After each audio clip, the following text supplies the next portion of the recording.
ನಿಮ್ಮ ದನಕರುಗಳು ನೀವು ಕೊಡ್ತಿರೋ ಫೀಡ್ ನ ಸರಿಯಾಗಿ ತಿಂದೆ ಸೊರಗಿ ಹೋಗ್ತಾ ಇದಾವ. ಹಾಗಿದೆ ಆ ಫೀಡ್ ಜೊತೆಗೆ ನಾವೇಳೋ ಮಿಶ್ರಣಗಳನ್ನ ಸೇರಿಸ್ಬಿಟ್ಟು ಕೊಡಿ.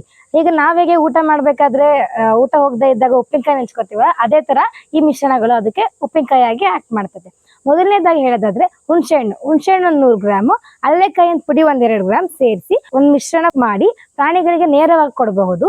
ಮತ್ತೆ ಒಣ ಶುಂಠಿ 10 ಗ್ರಾಮ್ ಮತ್ತೆ ಹಸಿ ಶುಂಠಿ 10 ಗ್ರಾಮ್ ಸೇರಿಸಿ, ಜೊತೆಗೆ ಸೋಂಪಿನ ಬೀಜದ ಪುಡಿ 10 ಗ್ರಾಮ್ ಸೇರಿಸಿ, ಅದಕ್ಕೆ ಮೊಲಾಸಿಸ್ ಹಾಗೂ ಬ್ಲಾಕ್ ಸಾಲ್ಟ್ 5 ಗ್ರಾಮ್ ಸೇರಿಸ್ಬಿಟ್ಟು ಮಿಶ್ರಣ ಮಾಡಿ ಇದನ್ನ 1 ಟೀ ಸ್ಪೂನ್ ಅಷ್ಟು ನಾಲ್ಗೆ ಮೇಲೆ ಹಚ್ಬೇಕು. ಇದರಿಂದನೂ ಕೂಡ ದನಕರುಗಳು ಮೇವನ್ನು ಚೆನ್ನಾಗಿ ತಿಂತವೆ. ಇನ್ನೊಂದು ಮಿಶ್ರಣ ಯಾವುದು ಅಂತ ಅಂದ್ರೆ ಉಪ್ಪು, ಕಾಮನ್ ಸಾಲ್ಟ್ 1/2 ಟೀ ಸ್ಪೂನ್ ಮತ್ತೆ ಅಜ್ಜಾನ 5 ಗ್ರಾಮ್, ಮೊಲಾಸಿಸ್ 10 ರಿಂದ 15 ಗ್ರಾಮ್ ಸೇರಿಸ್ಬಿಟ್ಟು ಇದನ್ನ ದಿನಕ್ಕೆ ಒಮ್ಮೆ ಹಂಗೆ 2 ರಿಂದ 3 ದಿನ ಕೊಡ್ಬೇಕಾಗತ್ತೆ.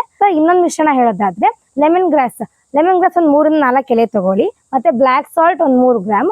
ಇದನ್ನ ಅಕ್ಕಿ ತೊಳೆದ ನೀರ್ ಜೊತೆಗೆ ಸೇರಿಸ್ಬಿಟ್ಟು 500 ml ನೀರ್ನ ನೀವು ದಿನ ಪ್ರಾಣಿಗಳಿಗೆ ಕೊಡ್ಬೇಕಾಗತ್ತೆ. ಇದರಿಂದ ಕೂಡ ಹಸುಗಳು ಚೆನ್ನಾಗಿ ಮೇವನ್ನ ತಿಂತಾ ಹೋಗುತ್ತೆ. ಇನ್ನೊಂದು ಮಿಶ್ರಣ ಹೇಳೋದಾದ್ರೆ ಸೆಲರಿ 15 ಗ್ರಾಮ್, ಜೀರಿಗೆ 15 ಗ್ರಾಮ್ ತಗೊಳ್ಳಿ, ಜಾಜಿಕಾಯಿ 5 ಗ್ರಾಮ್ ತಗೊಳ್ಳಿ, ಒಣ ಶುಂಠಿ 30 ಗ್ರಾಮ್ ತಗೊಂಡು, ಮತ್ತೆ ಕರಿಮೆಣಸಿನಕಾಯಿ ಇರುತ್ತಲ್ಲ ಅದು 25 ರಿಂದ 30 ಕಾಳುಗಳು ತಗೊಂಡ್ಬಿಟ್ಟು ಹಿಂಗ್ 15 ಗ್ರಾಮ್ ತಗೊಳ್ಳಿ. ಇದೆಲ್ಲದನ್ನು ಸೇರಿಸಿ ಒಂದು ಮಿಶ್ರಣ ಮಾಡ್ಕೊಂಡು ಈ ಪುಡಿನ 1/2 ಟೀ ಸ್ಪೂನ್ ಅಷ್ಟು 200 ml ನೀರಿಗೆ ಹಾಕ್ಬಿಟ್ಟು ಚೆನ್ನಾಗಿ ಕುದಿಸ್ಬೇಕು.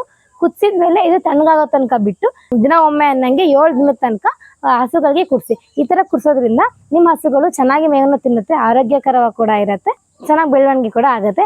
ಇನ್ನು ಇಂಥ ಹೆಚ್ಚಿನ ಮಾಹಿತಿಗಾಗಿ ನಮ್ಮ ಅನ್ನದಾತ ಡಿಜಿಟಲ್ ಪ್ಲಾಟ್ಫಾರ್ಮ್ ನ ನೋಡ್ತಾ ಇರಿ, ಫಾಲೋ ಮಾಡ್ತಾ ಇರಿ. ಧನ್ಯವಾದ.